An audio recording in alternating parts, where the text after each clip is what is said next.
జగన్కి కుటుంబమే ఒక పాఠం అవుతుంది. ఎందుకు అంటే మళ్ళీ తండ్రి సమాధి దగ్గర నివాళులు జయంతి సందర్భంగా తల్లి తోడొచ్చింది. అదే తల్లి మళ్ళీ చెల్లితోనూ వెళ్తుంది. అన్నా చెల్లెళ్ళ విభేదం పరిష్కారం కాలేదు. అన్నా చెల్లెల విభేదం పరిష్కారం కాదు కూడా. రాజ్యాధికారంలో వాటా చెల్లి కోరుకుంటుంది, ఇవ్వడానికి అన్న సిద్ధంగా లేరు. జనం ఇద్దరికీ అధికారం లేకుండా చేశారు. ఒకళ్ళని 2% ఓట్లకు పరిమితం చేశారు, ఇంకోళ్ళ 40% ఓట్లు ఇచ్చారు. వీళ్ళిద్దరినీ కాదని ప్రతిపక్షంలో కూర్చోబెట్టారు. ఇప్పుడు జగన్ పోని అలాగని కుటుంబాన్ని వదిలేశాడా?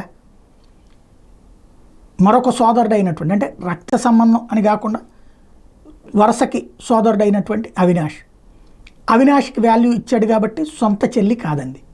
ఇప్పుడు సమస్య ఏంటంటే ఇలాంటి సమస్యలే ఎన్టీఆర్ కుటుంబంలోనూ ఉన్నాయి. హరికృష్ణ కుటుంబం ఎట్లా దూరంగా ఉంది, లేదా ఇంతకుముందు ఎన్టీఆర్ ఎట్లా దూరంగా ఉన్నాడు, ఎన్టీఆర్ చేసుకున్న భార్య పరిస్థితి ఏంటి, ఇదంతా.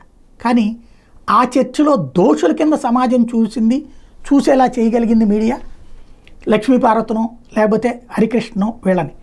ఇక్కడ వచ్చేటప్పటికి తనదైనటువంటి మీడియాని కేవలం సాక్షి తప్పించి మరొకటేమీ పెట్టుకోకపోయేటప్పటికి, మిగతా వాళ్ళని ఎవరిని ఎంకరేజ్ చేయకపోయేటప్పుడు, పట్టించుకోకపోయేటప్పటికి, ఈవెన్ అధికారంలో ఉన్నప్పుడు కూడా పట్టించుకోకపోయేటప్పటికి జగనే దోషి ఇక్కడ. ఇప్పటికైనా జగన్ మారతాడా, ఆలోచిస్తాడా అంటే చూడాలి.